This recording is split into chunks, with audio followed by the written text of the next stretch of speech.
ETF index mutual funds నేర్చుకుని stock మార్కెట్లో రాణించాలనుకుంటున్నారా? వెంటనే ఈ నెంబర్కి కాల్ చేయండి. నమస్తే రమగారు. నమస్తే జయ. రమగారు, పురాణ గాథలు ఎన్నిసార్లు చెప్పుకున్నా, ఎన్నిసార్లు చదివినా, ఎన్నిసార్లు విన్నా మళ్ళీ మళ్ళీ మళ్ళీ కొత్తగానే అనిపిస్తుంది. నాకైతే నేను పర్సనల్గా చెప్తున్నానండి, మీ నోటి వెంట ఎన్నిసార్లు వింటానో ఒక్కొక్క స్టోరీని. పర్సనల్గాను వింటాను, ఏదైనా సందర్భం వచ్చినప్పుడు కెమెరా ముందు వింటాను కదా. నాకు ఎన్నిసార్లు విన్నా మీరు చెప్పే దాంట్లో లీనమైపోతాను రమ్మగారు. క్వశ్చన్సే ఉండవు. ఓ మళ్ళీ కొత్తగా అనిపిస్తుంది. అదే. వీటిని మళ్ళీ ఇంకొకసారి అందిద్దామండి మన పురాణ గాథలు అన్నింటినీ కూడా. మొట్టమొదటిగా నేను భారతం తీసుకుంటాను. అసలు భారతం ఎవరికి చెప్పారు? ఇందులో కౌరవ, పాండవులు అండ్ భీష్ముడు, ఈ మూడు క్యారెక్టర్స్ చాలా ప్రత్యేకం. వీరి జననం ఎలా జరిగింది, ఎందుకోసం జన్మించారు, అలా ఏమన్నా మనకి పురాణ గాథల్లో చెప్పటం జరిగిందా? మనకి 4 యుగాలుగా విభజించబడింది మన కాలం. కృతయుగం, దాన్ని సత్యయుగం అంటారు. తర్వాతది త్రేతాయుగం, శ్రీరాముడు జన్మించాడు. తర్వాతది ద్వాపర యుగం, మహాభారత కాలం. ఇప్పుడు మనం ఉన్నది కలియుగం. అయితే ఈ ద్వాపర యుగపు చివరి భాగాలలో కౌరవులు, పాండవులు, ఈ మహాభారత గాథ జరిగింది. మహాభారతానికి ముందు ఎన్నో రకాల విషయాలు జరిగినాయి.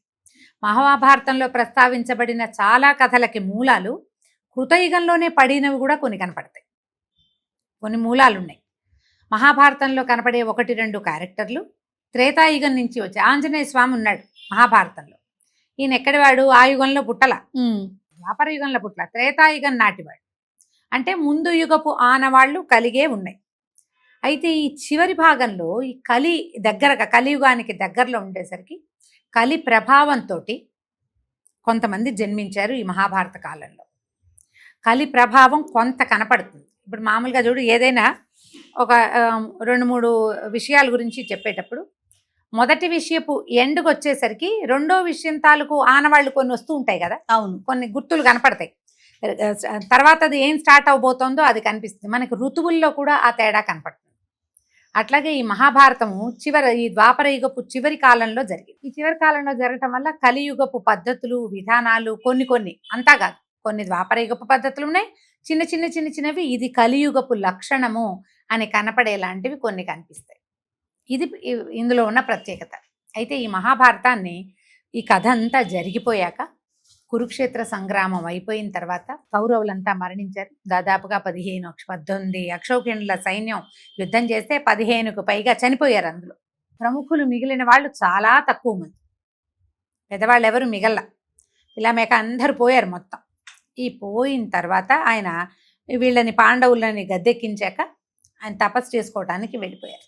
ఆయన అలా కూర్చుని ఆలోచిస్తూ ఇదంతా జ్ఞాపకం వచ్చింది. జ్ఞాపకం వచ్చి దీని ముందు వెనక దీనికి కారణభూతమైన రకరకాల విషయాలు, ఈ కౌరవులకి, పాండవులకి పూర్వీకులైన ఎంతోమంది రాజులు, సుక్షత్రియ వంశాలకు చెందిన వాళ్ళు, వీళ్ళందరినీ జ్ఞాపకం చేసుకుని ఇదంతా ఒక కథగా ఊహించారు వ్యాస మహర్షి. అయితే ఆయనకి ఊహొచ్చి ఒక కథలాగా తయారు చేసుకున్నారు. అయితే బ్రహ్మదేవుడి ఆజ్ఞతోటి వినాయకుడిని లేఖకుడుగా పెట్టుకుని వ్యాస మహర్షే ఈ మహాభారతాన్ని రచించారు. ఇది మనకి కనపడుతున్న దానికంటే ఇంకా చాలా పెద్దది. మనకు కనపడేది అంటే భూమి మీద ప్రచారంలో ఉన్నది 1,00,000 శ్లోకాలు కలిగి 18 పర్వాలు కలిగిన మహాభారతాన్ని మనం చూస్తాం. అవునండి. అయితే ఇంకా పెద్దది ఇది. మానవుల మేధస్సు ఇంతేనని మనకి ఇవే అందించారు, ఈ 1,00,000 శ్లోకాలు. ఈ మహాభారతాన్ని నారదుడు దేవలోకంలోను, దేవలుడని ఆయన పితృలోకంలోనూ ప్రచారంలోకి తీసుకొచ్చారు. వీళ్ళంతా అక్కడ చెప్పారనమాట.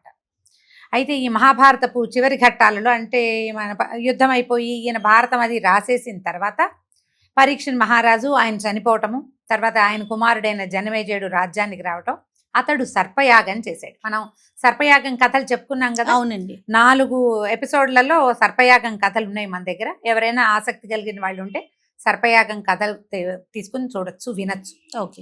అయితే ఈ సర్పయాగం ఆగిపోయింది, చివరిలో ఆగిపోయింది. ఈ సర్పయాగం ఆగిపోయిన తర్వాత ఏం చేశారు, ఇక అది ఆగినా ఈ వచ్చిన వాళ్ళందరూ ఋత్వికులు చాలా మంది వచ్చారు. యాగం చూడడానికి వచ్చిన వాళ్ళందరికీ జనమేజయుడు విస్తారంగా దానాలు, ధర్మాలు చేశారు. ఆ సమయానికి వ్యాస మహర్షి కూడా అక్కడికి వచ్చారు తన శిష్యులతో సహా. అప్పుడు జనమేజయుడు ఆయన అడిగాడనమాట, మహర్షి అసలు ఇది ఎట్లా జరిగింది? కౌరవులు పాండవులు అన్నదమ్ములు కదా, ఎందుకు ఈ సంగ్రామం జరగాల్సి వచ్చింది, తర్వాత మా తండ్రి ఒంటరివాడు ఎందుకు అయ్యాడు, ఇదంతా ఎలా జరిగింది అని అడిగితే అప్పుడు వ్యాస మహర్షి తన శిష్యుడైన వైశంపాయనుడికి చెప్పారు, మహాభారతాన్ని జనమేజయుడికి చెప్పు అని. మొట్టమొదట జనసామాన్యంలో మహాభారతాన్ని చెప్పినవాడు వైశంపాయనుడు. ఆయన వైశంపాయనుడే. మనము విష్ణు సహస్రనామాల్లో వైశంపాయన ఉవాచ అంటాం వింటాం. కదా. ఆ వైశంపాయనుడే ఈయన వ్యాస మహర్షి యొక్క శిష్యుడు. అయితే ఆయన జనమేజయుడికి సాంగంగా మహాభారతాన్ని చెప్పారు. ఎవరెవరి ఎక్కడెక్కడ ఎప్పుడెప్పుడు ఎలా పుట్టారు, దీనికి పూర్వగాథలేమిటి తర్వాత గాథలేమిటి అనేది. ఈ మనం చెప్పుకునే దానికంటే ముందు కూడా చాలా కథలు జరిగినాయి, చాలా కథలు చెప్పబడ్డాయి. అవి ఎవరు చెప్పారు? మన రోమహర్షణుడు అనే పేరున్నటువంటి ఒక ఆయన. ఈయన ఏంటంటే చాలా అద్భుతంగా కథలు చెప్పేవారు. ఆయన యొక్క కుమారుడు సౌతి అని కూడా చెప్తారు, సూతుని కుమారుడు సౌతి. ఆయన ఈ మన నైమిసారణ్యానికి వచ్చి మహర్షులందరికీ ఈ కథలన్నీ చెప్తూ ఈ వైశంపాయనుడు మహాభారతాన్ని జనమేజయుడికి చెప్పాడు అని సౌతి చెప్పాడనమాట. ఓహో, ఇలా బయటకు వచ్చింది. ఈ కథల్లో మనకి నువ్వు అడిగినట్టు భీష్ముడు ఎట్లా పుట్టాడు, తర్వాత కౌరవ పాండవులు ఎట్లా పుట్టారంటే వీళ్ళందరూ కూడా దేవతల అంశావతారాలుగా జన్మించారు. ఎందుకంటే అప్పటికే భూభారం బాగా పెరిగిపోయింది, రాక్షసులు తగ్గిపోయారు. రాక్షసులు తగ్గి మానవ సంతతే పెరిగింది. రాక్షసులు రాముడి వారి కాలంలోనే ఎక్కువ భాగాన్ని ఆయనే చంపేశాడు. జనస్థానంలో 14,000 మందిని చంపాడు, కరదూషణాదులను చంపేశాడు, మారీచ సుబాహుల్ని చంపాడు, తాటకి ఆయనే వధించాడు, విరాధుడు కబంధుడు వాళ్ళందరినీ ఆయనే సంహరించాడు. అక్కడి నుంచి యుద్ధం చేసినప్పుడు ఈ లంకా నగరంలో ఉన్న ఎన్నో కోట్ల మంది రాక్షసుల్ని ఆయనే సంహరించాడు. భూమి మీద రాక్షస సంతతి చాలా తగ్గిపోయింది. ఈ తర్వాత ఈ ద్వాపర యుగం వచ్చేసరికల్లా మానవులుగానే జన్మించారు వాళ్ళల్లో కొంతమంది. ఈ జన్మించిన వాళ్ళు ఎవరు? కృతయుగంలో శాపం పొంది విష్ణుద్వేషులుగా జన్మించిన విష్ణు భక్తులైన జయ విజయులు కృతయుగంలో హిరణ్యాక్ష హిరణ్యకశిపులుగా పుడితే, మన త్రేతాయుగంలో రావణ కుంభకర్ణులుగా పుట్టి వాళ్లే మానవ రూపంలో శిశుపాల దంతవక్తులుగా ఈ సమయంలో పుట్టారు ద్వాపర యుగంలో. ఇప్పుడు రాక్షసులే మనుషులుగా పుట్టేశారు. మరి మిగిలిన రాక్షసులకి ఇంకా భూమి మీద మమత తీరని ఎంతో మంది రాక్షసులు, చాలా మంది, వాళ్ళందరూ తమ తమ అంశలతోటి జన్మించారు. దేవతలు కూడా తమ అంశలతోటి జన్మించారు. వాళ్ళని చంపటానికి వీళ్ళు, లేదా భగవంతుడు వీళ్ళందరినీ సంహరింపజేస్తాడు లేదా సంహరిస్తాడు ఆయనకి సహాయం చేయటానికి. ఇలాంటి ఐడియాలజీతో బ్రహ్మదేవుడి ఆజ్ఞ చొప్పున భగవంతుడి ఆజ్ఞతోటే ఎంతో మంది దేవతాంశలతోటి రాక్షసాంశలతోటి జన్మించారు. మన మహాభారతపు కాలంలోనే శ్రీకృష్ణ పరమాత్మ జననం. ద్వాపర యుగంలో కృష్ణుడు జన్మించాడు. ఎప్పుడు ధర్మరాజు వాళ్ళు పుట్టిన తర్వాత కృష్ణుడు పుట్టాడు. మళ్ళీ వీళ్ళు ఎవరెవరో కాకుండా ధర్మరాజాదులకి స్వంత మేనమామ కుమారుడుగా జన్మించాడు కృష్ణుడు. ఈయన తన చిన్నతనంలో కొన్ని 100 మంది రాక్షసుల్ని సంహరించాడు. పుట్టిన దగ్గర నుంచి అదే పని మీద ఉన్నాడు, రాక్షసులందరినీ సంహరించాడు.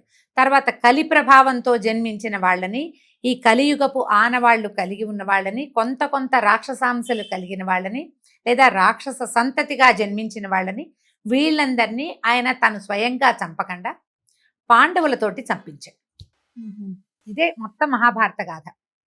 ముందంతా తను చంపగలిగినంత మందిని చంపాడు. తర్వాత తను పక్క నుండి ఒక్కొక్క చోట ఎక్కడెక్కడ ఈ వధ జరగవలసి ఉందో భీముడు హిడింబాసురుణ్ణి సంహరించాడు. తెలుసు కథలో మనకి. బకాసురుణ్ణి సంహరించాడు. రాక్షస సంహారం చేసిన వాళ్ళలో భీముడు కూడా ఉన్నాడు. ఇలా ప్రత్యేకమైన వాళ్ళతోటి కొంత సంహారం జరిపించారు. ఇట్లా భూమి మీద పుట్టిన వాళ్ళందరినీ సంహరిస్తూ కలి ప్రభావానికి లోనైన వాళ్ళని, కలి వల్ల పుట్టిన వాళ్ళని కూడా కొంతమందిని అట్లా సంహరించుకుంటూ వచ్చారు. చివరికి ఏమైంది? అర్జునుడు నా వల్ల కాదు, యుద్ధం అంతా నేను చేయలేను, వీళ్ళందరూ చచ్చిపోతారంటే ధర్మ సంస్థాపన కోసం యుద్ధం చేయాలి, నీ పని నువ్వు చెయ్యి అని బోధించిన భగవద్గీత కూడా మనం మహాభారతంలోనే చూస్తాం. మనం ఎంతో ప్రత్యేకంగా చెప్పుకునేటువంటి విష్ణు సహస్రనామం కూడా మహాభారత కాలంలో జరిగింది. భీష్ముల వారు చెప్పిందే కదా. అవును. భీష్మ ఉవాచ వైశంపాయన ఉవాచ, ఇన్ని ఉవాచలు తెలుస్తాయి. ఉవాచ అంటే అదేమిటో శ్లోకంలో భాగం కాదు, భీష్మ పితామహులు చెప్పారు, వైశంపాయనుడు చెప్పాడు, భగవంతుడు చెప్పాడు, అర్జునుడు చెప్పాడు, వాళ్ళు మాట్లాడారు. ఇదంతా సందర్భం. ఈ సందర్భం ప్రకారం మహాభారతం నడిచింది. అయితే వీళ్ళల్లో మహాభారతంలో ప్రధానమైన వాళ్ళు భీష్ముడు. అయితే భీష్ముడి తండ్రి శంతనుడు వీళ్ళకి ఆద్యుడుగా కనపడతాడు. ఇంతకంటే ముందు తరాలలో ఉన్నటువంటి కురువు అనే రాజుగారి వంశంగా వీళ్ళ కురు వంశము కౌరవులు అంటారు. పాండురాజు యొక్క కుమారులు కాబట్టి వాళ్ళ 5గురిని పాండవులు అంటారు. వీళ్ళు ఎలా పుట్టారో మనం ఒక సింప్లిఫైడ్ వెర్షన్లోనే చెప్పుకుందాం. ఈ భీష్ముడి జననానికంటే ముందు, ఆయన తండ్రి యొక్క జననానికంటే ముందు ఏం జరిగిందంటే, ఇక్ష్వాకు వంశానికి చెందిన మహాభీషుడు అనేటువంటి ఒక రాజుగారు, చక్రవర్తి, ఆయన ఎన్నో అశ్వమేధాలు యజ్ఞాలు అన్నీ చేసి స్వర్గాన్ని పొందాడు. అయితే ఈ స్వర్గంలో ఉన్న పెద్దవాళ్ళు, స్వర్గాది దేవతలు అందరూ కలిసి బ్రహ్మదేవుడిని చూడబోయారు. సత్యలోకంలో బ్రహ్మదేవుడి ఆ స్థానానికి వెళ్ళారు. వెళ్ళినప్పుడు ఆ సమయంలో గంగాదేవి కూడా అక్కడికి వచ్చిందట. వస్తే అందరూ దేవతలు అందరూ కూర్చున్నారు. ఈవిడ లోపలికి వచ్చింది. పెద్ద పెనుగాలి వీచిందట. వీచేసరికల్లా గంగాదేవి వస్త్రం తొలగిపోయింది ఆమె ఒంటి మీద నుంచి. దేవతలందరూ తలదించుకున్నారు. ఎవ్వరూ ఆమె కేసు చూడలే. కానీ మహాభీషుడు మాత్రం పరమాసక్తితో ఆమె వైపు చూశాడు. మానవుడు స్వర్గానికి వెళ్ళిన తర్వాత చూడండి, చూసేసరికల్లా బ్రహ్మదేవుడికి కోపం వచ్చింది. తన వైపు చూస్తున్న మహాభీషుడి పట్ల గంగాదేవికి కూడా ఆసక్తి కలిగింది. స్త్రీ పురుషులకి సహజమైంది అది, కానీ వాళ్ళు ఉన్న సమయాలు చూసుకోవాలి కదా, సమయం చూసుకోవాలి. బ్రహ్మదేవుడికి కోపం వచ్చి, నువ్వు మళ్ళీ మానవుడిగా జన్మించమని మహాభీషుడిని శపించాడు బ్రహ్మదేవుడు. ఈమెను కూడా, గంగాదేవిని కూడా మానవకాంతగా ప్రవర్తించావు, నువ్వు మానవకాంతగా వెళ్ళు కొంతకాలం అని ఆమె కూడా శాపం అయింది.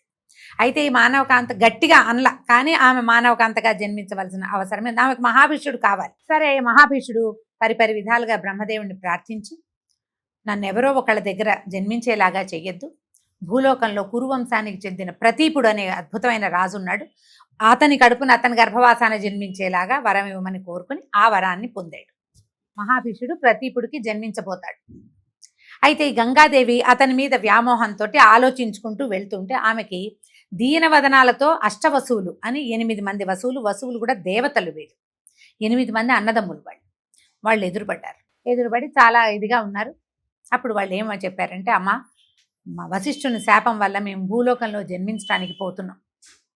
ఈ భూలోక జననం అంటే పుట్టి మరణించాలి, బతికాలగా కొంతకాలం. ఈ మానవ జీవితాలు మా వల్ల కాదు.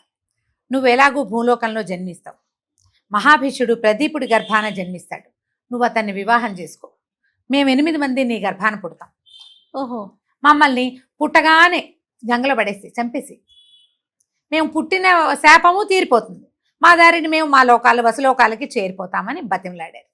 ఆ మంది, అయ్యో మరి నాకు దీర్ఘాయుష్మంతుడు బలశాలి అయిన కుమారుడు కావాలనుంది, ఎలాగూ నేను మానవ జన్మెత్తితే నాకు అట్లాంటి అద్భుతమైన కుమారుడు కావాలి అనేసరికల్లా వీళ్ళేమన్నారు, అయితే ఒక పని చెయ్యి, మాలో చివరివాడైన ప్రభాసుడు, నిజానికి పెద్ద శాపం అతనిది, అసలు వశిష్ఠుడికి కోపం తెప్పించిన వాడు అతడు, కాబట్టి అతన్ని నువ్వు అట్టి పెట్టుకో, ఆఖరి వాడిని నువ్వు ఉంచుకోమ్మా, మమ్మల్ని మాత్రం పుట్టగానే చంపేసి జన్మిస్తాం. మానవ గర్భంలో అంటే గర్భవాసంలో 9 నెలలు మాతృగర్భవాసం చేయాలి, 10వ నెలలో పుట్టాక ఆకాశం చూస్తే మానవుడు జన్మెత్తినట్టే, తీసుకుపోయి గంగలో పడేస్తే మాలో మరణించి మా లోకాలకి మేము వెళ్ళిపోతామని అడిగారు. ఆమె ఒప్పుకున్న తర్వాత ఈ ప్రతీపుడికి కుమారుడుగా శంతనుడు పేరుతోటి మహాభీషుడు జన్మించాడు. ఈ ప్రతీప మహారాజు ఒకసారి, ఆయన చాలా గొప్ప రాజు, ఏం చేశాడట, గంగా తీరంలో కూర్చున్నాడు. అయితే ఈ గంగాదేవి మానవ స్త్రీ రూపంలో వచ్చి ఆయన కుడితోడ మీద కూర్చుందట.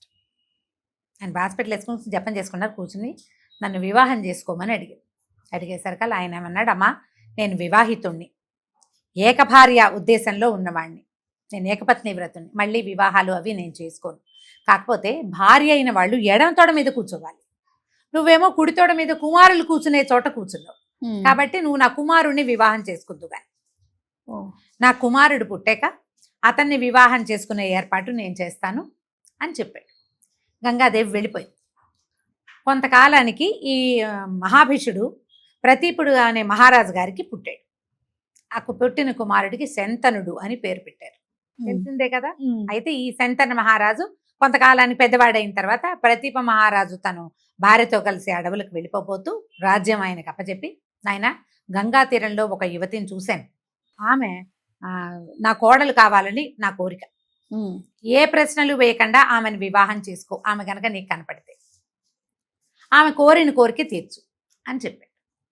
ఎట్లా ఈ శంతన మహారాజు గంగాదేవిని వివాహం చేసుకున్నాడు, ఆమె కోరికలు ఆయన ఏం తీర్చాడో మనం వచ్చే భాగంలో విందాం.